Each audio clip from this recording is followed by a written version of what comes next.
episode.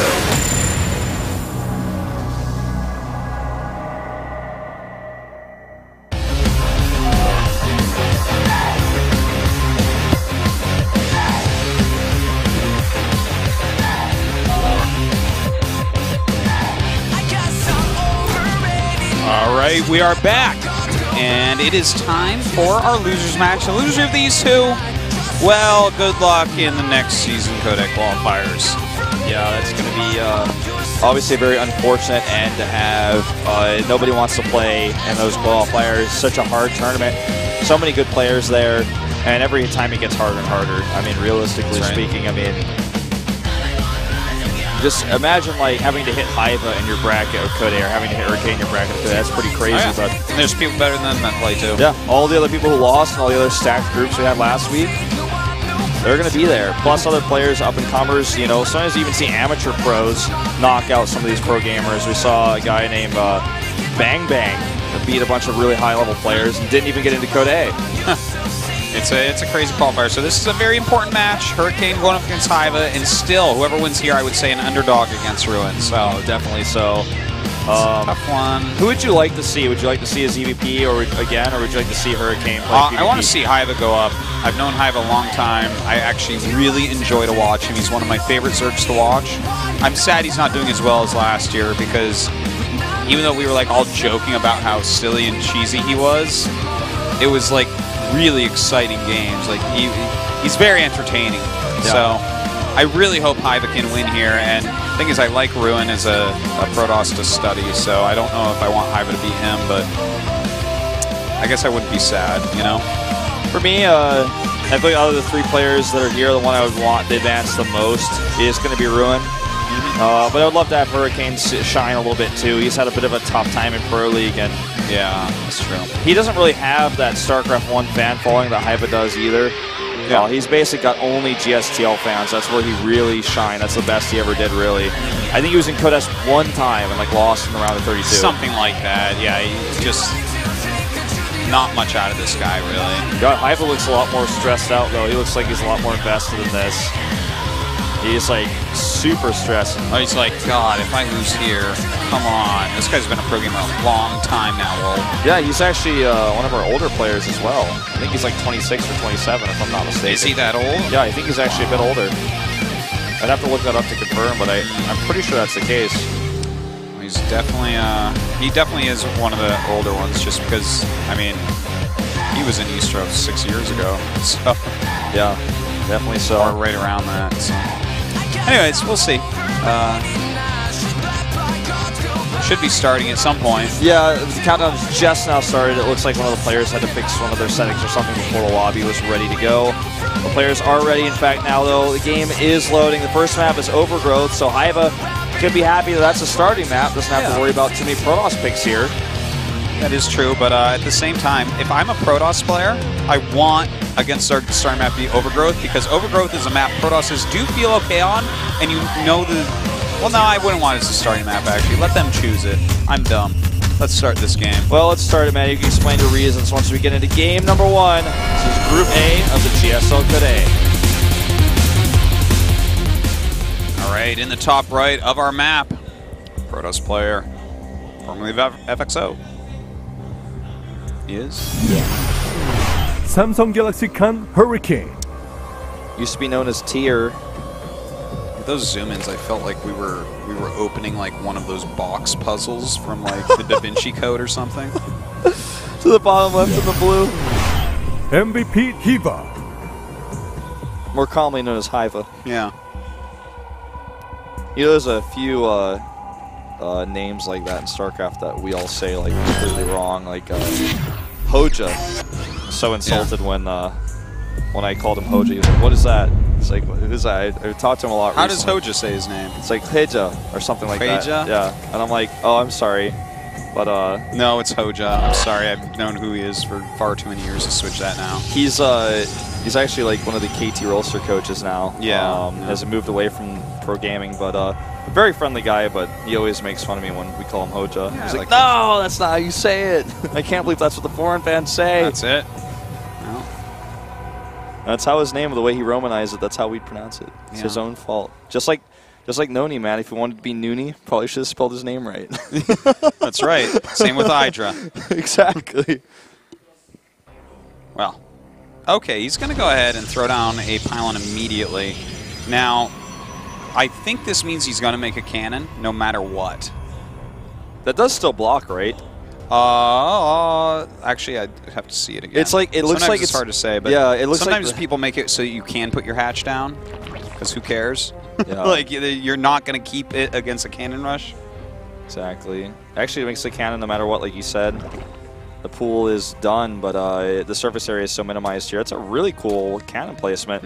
You can get 3 drones on that if you attack like 3 different locations, like on each end of it, like a triangle. But yeah, it's definitely going to finish here, and he actually makes a second cannon, of course, at home, so no counterattacks are going to come his way. You know, this is it's quite a committal to do a move like this. But what this sometimes means is that there's going to be a very sharp warp gate attack coming up. This is what I would be looking out for as Hyvaa. In fact, as Hyvaa, I would consider sending a queen down rather quickly to kill off the pylon. And we saw last game he used a lot of Zerglings as well against it. Don't know how much I like that, though. This time he's not panicking so much, though. Going into it looks like about, I think, 6 Zerglings he made? No, 8 Zerglings. The queen's coming out here. Yeah. And a second cannon goes down, so that's like queen coming down like you were talking about. It's got enough range to pick off the cannon, but when you think about that second cannon, I think that might be too many cannons, actually. Yeah, he's trying to do something cheeky here, but it's not going to work out at all. Queen, one more shot! Nope. Wow, that was perfect. Good micro there. The cannon's going to finish just in time to die. He wants to cancel that. Oh, wow, no, he's he snipes the queen! Yeah, he wanted that queen. I would definitely say that was worth killing the queen. That queen had a lot of energy on her.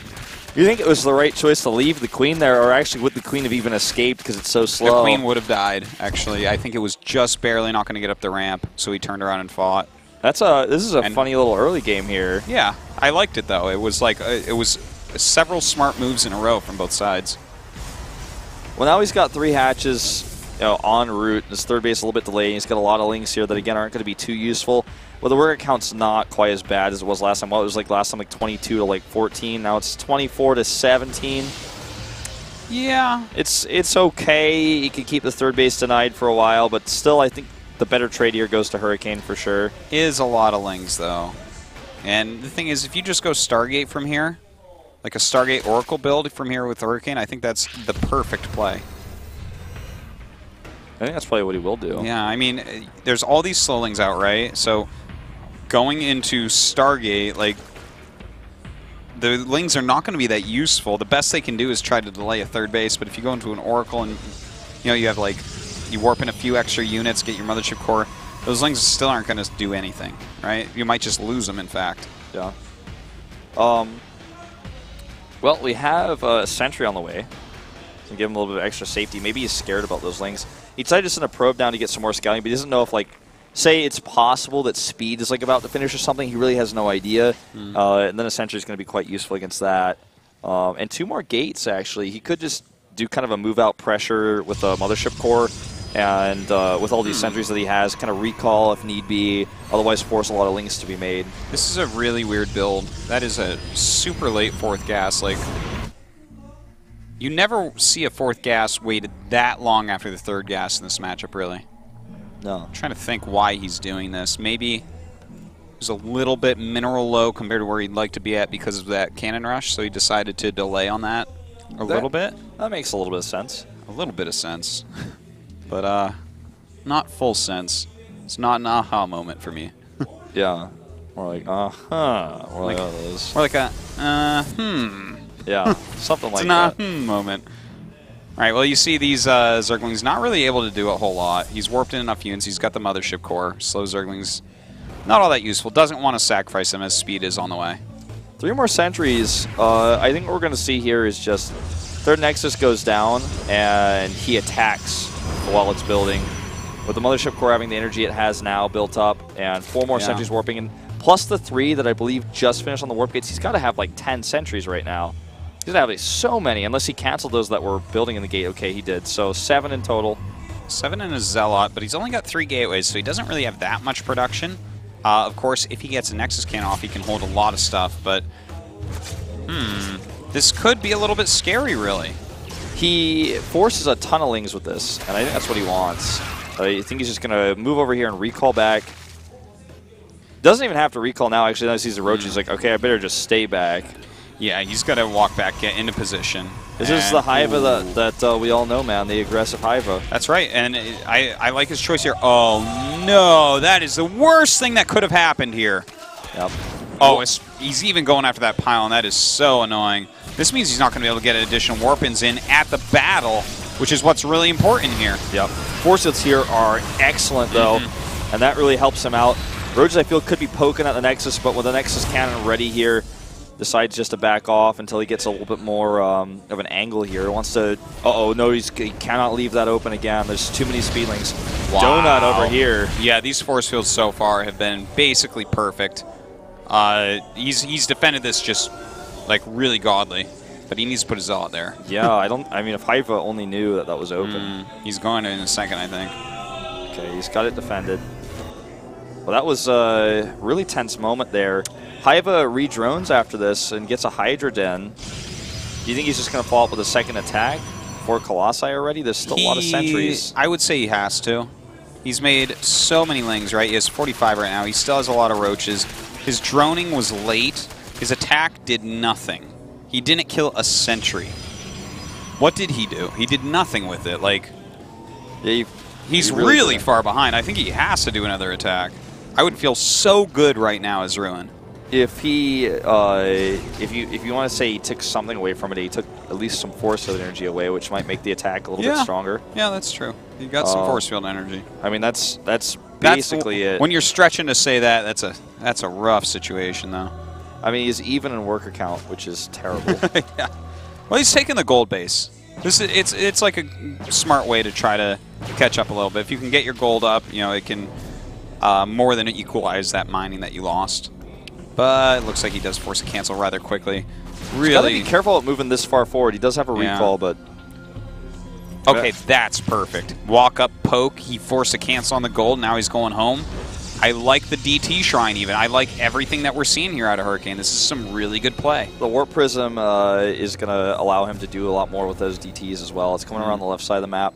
It's going to, like, you know, be spotted, obviously, but he's going to expect Zealot Warp-Ins, and when DTs get in there, he's going to have to obviously respond with Overseers. Tight wall set up over here on the left side as well. Yeah, Zealots first, and then he's going to send his Lings back, and then suddenly DTs are going to come in. He's already got an Overseer morphing here. Not sure where that is. Could be actually for a scout. Yeah, it could be for killing off observers as well now that he has Hydros in there. We'll see about that. Nice little poke once again. Really not committing with this army because this army doesn't actually beat anything. It's always just like if the army of Hive is out of position, he can snipe something big, like that hatchery. If it is in position, then so what? He recalls, you know. It's a pretty good poking power he's got with that. 3 Immortals in this are really going to help bolster this army as well. First Colossus is on the way. And, you know, he's got... It's really nice that he has 3 Immortals in here. He has so many sentries still left. He's going to have Blink. Everything looks so good for Hurricane. I'm trying to think what Hyvaa is supposed to do from this situation. He grabs an Infestation Pit, and my guess is that he's just going to go straight into Viper and try to hit a little timing there. I think it's basically his only choice. Swarmos are not going to work when your opponent has Colossi out before you have Swarmos on the map. Generally not a good thing. And you know what? It does have potential when you think about it, because look how much gas here Hurricane's spending on this DT harassment plus 3 Immortals. Like, it's going to be hard for him to actually get High Templars out, so we'll see. But in the meantime, we do have an attack on that 4th base of Hurricane and DTs all over the place. Yeah, but if he's focusing on that attack, you know, how much defense can he really hope to have on these DTs? Obviously, he is warping in units now, or rather morphing in Overseers, but no matter what, you can't focus everywhere at once. He does get that those cannons killed, but so much mining time is being lost here. These DTs are getting so many kills. 11 kills already on this one. Crushes this army here, and the DT, I think, is still alive at the 3rd base doing work. There's something over there. Yeah, it certainly is. It's chasing stuff down and killing God, the Hydras were attacking the rocks, and now this army is going to get crushed. This is game over. Like, he lost too much to the DTs. He's losing his whole army. The force fields here are great. The micro is really fantastic. He's not even going to lose his Colossus. Still has a lot of sentries and Blink Stalkers, and his 3 Immortals are alive. Like, there's every single thing has gone completely right for Hurricane here. There's even an alive probe in the main base for some reason. I have no idea how that happened. Wow. But yeah, this is game. I mean, his fourth wasn't mining. It's a rare case when you see a Protoss army with only one Colossus surrounded by Hydras, and the Protoss army still wins. And it didn't even have range, by the way. That's like, oh man. Hyvaa, you know, earlier on in this game, he tried that attack. It really didn't do anything. He kind of remade some units, but those DTs caught him off guard, which can happen when you're like trying to keep your, map control. You're pushing out on the map a lot, trying to be aggressive. Sometimes you miss things like DTs running by. Yeah. Well, that Hive is on the way now for those Vipers, that transition you were talking about, and it's too late. I just think it's way too late. Yeah. Even just this one Colossus here is going to have so much value against these Zerglings. In fact, Hive is just attacking. He already knows, like, even without these reinforcements, he loses this He battle. just wants to give us a show here before he types out. Yeah. It's like, well, let me see if I can kill that army that I can't kill with this. And the answer is no. A huge warp in the Stalkers to end the game here. He's getting range for one Colossus. GG. All right. Well, I mean, it just goes to show you do a big attack, it doesn't work. You're really going to get desperate after that. And Hurricane just didn't make any mistakes. Yeah, his defense was really fantastic at that third base. Really good force fields. The DTs were really what sealed the fate of Hyvaa, because if he attacks there and it doesn't really work out for him, he can just kind of walk home, and it's like, okay, he can go into Vipers, but not with no economy, not with the DTs wrecking his entire bases. Well, let's say he caught the DTs completely, right? Then he has this very strong economy still. He's on track to go into Vipers, and a lot of gas has been spent by Hurricane on a failed DT harassment. Maybe things could have been different, but basically in every way, Hurricane outdid Hyvaa in this game. Yeah. Code A is sometimes a bit more one-sided than Code S. Yeah, I always say that sometimes you just get these groups of players that do not match up well with each other. I think these two match up okay. Yeah. Better than their opponents that they matched with in their first one. That's why they ended up in the winners match. But Foxtrot, a weird map pick here for a Zerg, in my opinion. Seen so few games here. Yeah, we played so few games here. I think only 2 or 3 games of Code A last week were played on this map, and I think 2 of the 3 were preset, so nobody picked it. It was like picked one time, I believe. Well, Hyvaa is kind of like how Shine was the only guy who chose Waystation last Code A season. Yeah. Well, I guess Journey did too, but only 2 people, right? Like a very new guy that cheesed on it, and then the cheesiest Zerg. Now, we have a very cheesy Zerg once again, choosing a weird map that we don't see that often. Really not feeling good for Hyvaa here. He looks really stressed out after the game. Does not want to go 0-4 in this group. Let's see if he can tie it up.